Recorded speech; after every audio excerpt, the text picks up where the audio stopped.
সিলেটের গোয়েনঘাট উপজেলার ৩ নং পূর্ব জাফলং ইউনিয়নের ৪ নং ওয়ার্ড নলজুরি আশ্রয় প্রকল্পের ঘর বিক্রি ও ভাড়া দেওয়ার অভিযোগ ওঠে। সরকার গৃহহীন ও হতদরিদ্র ব্যক্তিদের আশ্রয়ণ প্রকল্পের মাধ্যমে ঘর উপহার দিয়ে থাকলেও এখানে ঠিক ভিন্ন চিত্র।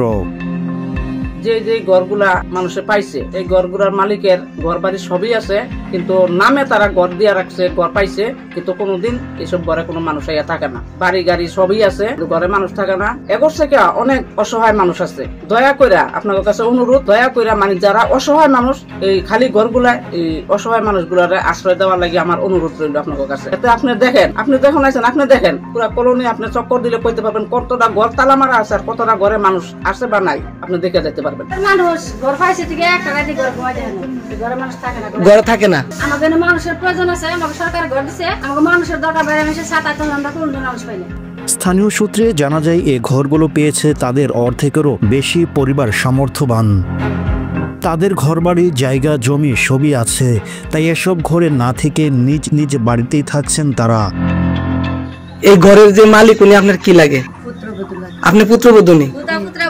মানে এই ঘরের মালিক না, অন্যজন। অন্যজন নাকি? অন্যজন থাকলে ঘরের দলিল দেখাইতে হবে। হ্যাঁ, ঘরের দলিল আছে আপনার কাছে? আপনার শাশুড়ি এখানে থাকে না কেন? আপনারা যে এখানে থাকেন আপনারা কিভাবে থাকতেছেন? ভাড়া থাকো না, বেচা হইছে, ঘরেটা বেচা হইছে। আচ্ছা, তোমরা কতদিন যাবত থাকতেছো? 15-16 দিন। এই ঘরটা কি তোমরা পাইছিলা সরকার থেকে? উনি এখন কোথায় থাকে? বাড়িতে থাকে। তোমার বাবার পরিবর্তে তোমরা এখানে থাকতেছো। আবার কিছু ঘরে ঝুলছে 12 মাস তালা, মরিচা ধরেছে সেসব তালাতেও। কেউ বা দিয়েছেন ভাড়া, এমনটি ঘটে গোহেনঘাটের নলজুরি আশ্রয়ণ প্রকল্পে। সরেজমিনে সংবাদ সংগ্রহ করতে গেলে দেখা যায় 81টি ঘরের মধ্যে 26 ঘরে রয়েছে অন্য পরিবার। তাদেরকে প্রশ্ন করলে তারা ঘরের উপকারভোগীর আত্মীয় বলে পরিচয় দেন। এটা কি আপনারা পাইছেন সরকার থেকে ঘর? আপনার চাচার ঘর? আপনার চাচার নাম কি? পুলিং সরকার। উনি এখন কোথায় থাকে? ওনার বাড়িতে গৃহস্থ করেন। ওনার বাড়িতে? ওনার বাড়ি আছে। উনি যে আপনাদেরকে এখানে রাখছে, আপনারা কি টাকা দেন? টাকা দেন না। কতদিন যাবত এখানে? ঘরটা কি আপনি পাইছেন সরকারের পক্ষ থেকে? পাইছেন না। ঘরের মালিক কে? মইনুদ্দিন? জয়নুদ্দিন। যে উনি থাকে না এখানে? আপনারা কতদিন যাবত এখানে থাকতেছেন? 2 বছর। এই থাকতেছেন যে মালিক থাকে না, কিভাবে থাকতেছেন?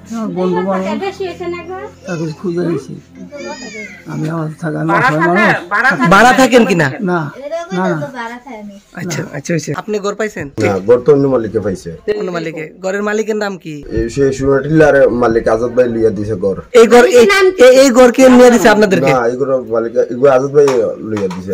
মানে অন্যের ঘরে থাকতেছে। আচ্ছা, আজাদ ভাই আপনি কে লিয়ে দিছে এটা বলেন। আপনি বলেন। আজাদ ভাই কতদিন যাবত আছেন?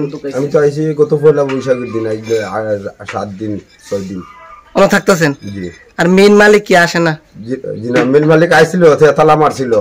এখন আমার সমস্যা দেখে আমার চাবিটা দিছে, আর ওজনের মাঝে মাঝে আমার তেল লইয়া দিছে। এটা কি আপনারা পাইছেন? না। কে পাইছে? আমার নুনাস। আপনার নুনাস? ওনার নাম কি? ফরিদা। উনি থাকেন এখানে? না। আপনারা এখানে কতদিন যাবত? বছর হইব মনে হয়। ওটা কি আপনি পাইছেন না অন্য কেউ? কে পাইছে? নজরুল। আপনার কি হয়? বাইরের ঘর। উনি থাকে না এখন, আপনারা থাকতেছেন। কতদিন যাবত এই ঘরে থাকেন? তবে মিলেনি আত্মীয়র পরিচয়। ভাড়ার কথা বললে মুখ খুলতে রাজি নয় কেউ। আচ্ছা, এই ঘরে যে ঘর পাইছে উনি কি এই ঘরে থাকে? আমি প্রশ্ন করি, এই ঘরের যে মালিক সরকারে যারা দিছে উনি কি এই ঘরে থাকে? না, অন্য মানুষ থাকে। আচ্ছা, তবে অন্যদিকে আরো কিছু ঘরে ঝুলছে তালা। তবে স্থানীয়রা বলেন ঘর পাওয়ার পর থেকে একদিনও দেখা মেলেনি তাদের। এখানে একটি ঘর বিক্রির অভিযোগ রয়েছে। স্থানীয়দের অভিযোগ, গরিব ও গৃহহীনদের নয়, টাকার বিনিময়ে দেওয়া হয় এসব ঘর। অনেক গৃহহীন হতদরিদ্র মানুষ রয়েছে যাদের ঘর বাড়ি কিছু নেই, কিন্তু তারা পায়নি এসব ঘর।